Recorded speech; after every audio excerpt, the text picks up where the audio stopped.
Hi, good evening, everyone. I'm Chief Meteorologist Janessa Webb. A fantastic Tuesday afternoon. Winds, they're still very blustery out there. They will continue to get stronger into your Wednesday. Hey, we'll take a look at that wonderful looking forecast. A lot of sunshine in store throughout your Wednesday afternoon. All that's coming up. The station covering all of the DMV. This is DC News Now. You're watching DC News Now at 9. And coming up, tragedy strikes a Maryland high school for the second time in days. I just heard all of a sudden what seemed to be tires, like trying to stop, and they couldn't. And then I heard the smash. Horror and disbelief as a morning commute to school ends in a deadly crash. We're live in Upper Marlboro, where that community is grieving tonight. Plus, murder charges handed to a high-ranking officer nearly 3 years. After a controversial shooting in D.C., an expert weighs in tonight on the grand jury's decision. Fewer lanes of traffic might slow things down or might cause a bottleneck. And could a major crash create change on Connecticut Avenue? One council member's unique idea that could get drivers to slow down. Good evening, and thank you so much for joining us for DC News Now at 9. I'm Tasmin Mahfouz. And I'm Mark Hall, in for Chris Flanagan. Tonight, we learned 2 teenagers involved in a deadly crash in Prince George's County were high school students at Dr. Henry A. Wise High School. Well, the accident took place this morning around 9 o'clock. The driver is in the hospital, and the passenger was pronounced dead at the scene. And we've been on top of this story all day. Our reporter, Yamarie Sese, spoke to parents and students at the high school in Upper Marlboro. And Yamarie, how has this tragedy impacting the community? Yeah, it's definitely been a very sad day here. Both people involved in the crash were actually students here at Dr. Henry A. Wise Jr. High School. Now, the passenger was an 18-year-old girl who was supposed to cross the stage in June, but now that's no longer possible. Parents and students here were very sad by the news. I mean, you send your children to school and you expect to see them later on that afternoon. You know, it's no ifs and buts about it. And it's scary. It's really scary. It's a phone call no parent wants to receive. I feel sorry for both children's families, you know. I feel sorry for them.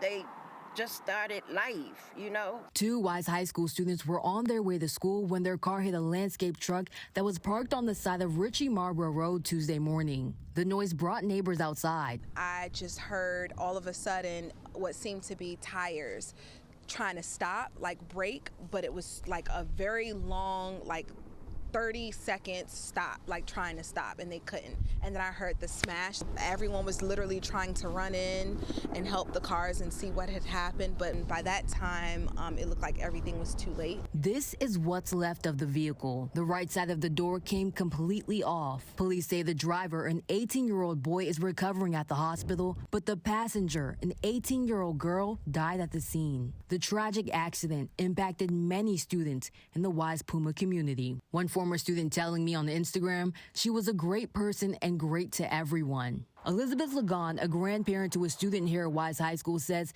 she's now concerned about her granddaughter getting behind the wheel. It's something that we really need to rethink, because, I mean, once they get from you can be doing anything, you know. I don't know how that accident occurred, but the way the cars look and everything is really a tragedy.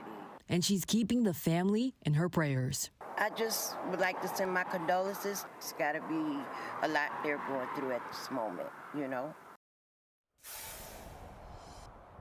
Now, this is the second Wise High School senior that lost their life within the past week. And in a letter to parents, the principal says that this is a tragic few days that they've been having to go through, and they're standing strong together as a community. Now, they are offering counseling to students and parents who are concerned about this incident. For now, reporting in Upper Marlboro, Maryland, I'm Yamarie Sese, DC News Now. Yamarie, thank you. So reaction pouring in tonight from the community. Prince George's County Executive Angela Alsorbrook says she's keeping both families' thoughts in her prayers, along with the entire PGCPS community. And we're also learning about a crash that killed 2 Montgomery County teenagers, Kaylee Vigil and Kristen Ventura. Were both 19 years old. The crash happened early Saturday morning on Montrose Road in North Bethesda. Police say The car that they were in lost control and slammed into a power pole. The driver and the third passenger survived, and police are investigating why the car veered off the road. And developing now, a D.C. police sergeant is now charged with second-degree murder and civil rights violations. Yeah, it comes more than a year and a half after a shooting that left a D.C. man dead at a northeast intersection in August of 2021. Our Daniel Hamburg joins us live in the newsroom, and Daniel, Sergeant Ines Jeverick is now on paid administrative leave. Tesmeen, he appeared in federal court this afternoon, pleading not guilty and was released with conditions. Now, warning to our viewers, before this story starts, you will hear sounds of gunshots that may be disturbing. On August 25th, 2021, around 2:45 a.m., officers responded to the intersection of Florida and New York Avenues Northeast for a report of an unconscious person in a car. They found Antoine Gilmore in the driver's seat with his foot on the brake and a handgun in his waistband. You'll hear officers tap on his window right before you hear Sergeant Jeverick fire 4 shots. He ain't waking up. Don't move! Don't move! Don't move! Watch the hands! Watch the hands! Please, don't move! So right there, when the initial shots are fired, there's nobody in front. Yeah, there's nobody in front of the vehicle. There's no, in fact, the streets, even though it doesn't even look like there are cars, in the immediate vicinity of that vehicle. Devin Jacob, a former police officer and a national civil rights attorney who was part of the George Floyd litigation team, says this is a pretty cut and dry case of excessive force, and that inherently startling someone you know has a gun can create a deadly situation. You need to set up to account for that. You can't, haphazardly approach the situation, create a danger, and then basically kill someone because you created a danger. When Jeverick fires 6 more shots as Gilmore drives further away. That crosses the line beyond debate that this is an unlawful use of force and, a death resulted. Jacob says holding officers accountable is important. We all stand before the law equally. Well, we have to give meaning to that. And by, doing this, by bringing the charge and letting a jury of the peers decide the case, we're rebuilding trust. And a statement from D.C. police says, quote, "We are confident that the subsequent criminal proceedings will be deliberated fairly and do recognize this is a difficult matter for everyone involved." In the newsroom, Daniel Hamburg, D.C. News Now. And also tonight, one person is in custody for a shooting that placed 5 Gaithersburg area schools on lockdown today. Police say the lockdowns stemmed from a fight involving 2 groups of teenagers. This all unfolding by a condo building in Montgomery Village. Police tell us 2 teenage boys were shot. Both are expected to survive. No one else was hurt, and the school's shelter in place was lifted within the hour. And new tonight in the battle over D.C.'s crime bill. In an unexpected move, Senate Majority Leader Chuck Schumer today told reporters that he will vote with Republicans to overturn the revised code. That vote is expected tomorrow. Democratic support has risen since President Biden said he would not veto the GOP resolution, prompting some Democrats to side with him. The bill, which D.C. Council has supported for years now, would reform the city's century-old criminal code, in part by lessening penalties for crimes like robberies and carjackings. All right, it felt much colder today with all that wind. It did. Let's check in now with Chief Meteorologist Janessa Webb. And Janessa, certainly it's calmed down a bit. Just a little bit. We're going to continue to watch winds rev up throughout the rest of the evening, and wind chills. They are now a concern. Yeah, we're at March 7th, and we're still talking about wind chills down to the teens and 20s tonight, and it's due to the very blustery winds that continue to pick up across Washington County and all of the DMV. A northwesterly flow is really allowing these winds to stir up. This is sustained wind speeds, pretty hefty at this point, near 30 miles per hour out towards the district, out towards our western counties into Fredericksburg, also Annapolis into Baltimore, kind of have lightened up. But as I said, this pressure gradient will continue to rev up and gust. They are going to be a problem. We're going to range from 30 to about 45 miles per hour. And that's exactly what we are seeing unfolding here for Kaiser to the Luray area.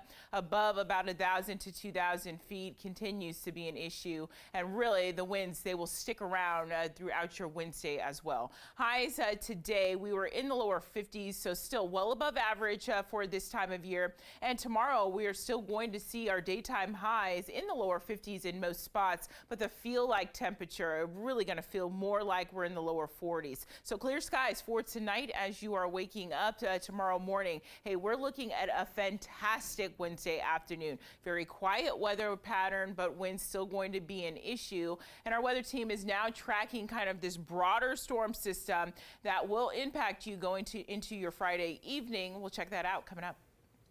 All right, Janessa, thank you. In the district, big changes could be coming to Connecticut Avenue. Yeah, this after a multi-car crash injured 3 people and killed a 21-year-old man. It happened just outside the National Zoo last month. That's where our Marielle Carbone joins us live tonight. Marielle, the Ward 3 council member is leading the effort to slow down drivers, and he's asking for immediate changes. Yeah, Mark, Councilmember Matt Fruman says that this street here has been a priority area for the district for a few years, but that crash is really elevating the calls for safety. And one way he believes that can happen is by eliminating these rush hour parking restrictions on Connecticut Avenue.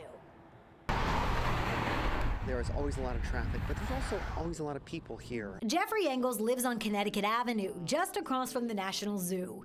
He says the area is busy with speeding and distracted drivers. I would love to see traffic slow down. And just last month, it was the scene of a 4-vehicle crash. Several people were injured and 1 killed. Oh, I just saw the entanglement and asked the officer, I said, how did that possibly happen? And he said people just were moving too quickly and hit the brakes. It's why some district leaders are calling for a slowdown. It comes in the wake of the terrible crash. This week, Councilmember Matt Fruman sent this letter to DDOT, asking the agency to implement traffic calming measures immediately, including the elimination of rush hour parking restrictions. You make a road thinner and the traffic slows down. Having parking on the side of the street is, in effect, a road diet. According to Fruman, Connecticut Avenue is a Vision Zero high crash area. He says other efforts to reduce speed haven't helped. We lowered the speed limit here. We eliminated the reversible lanes.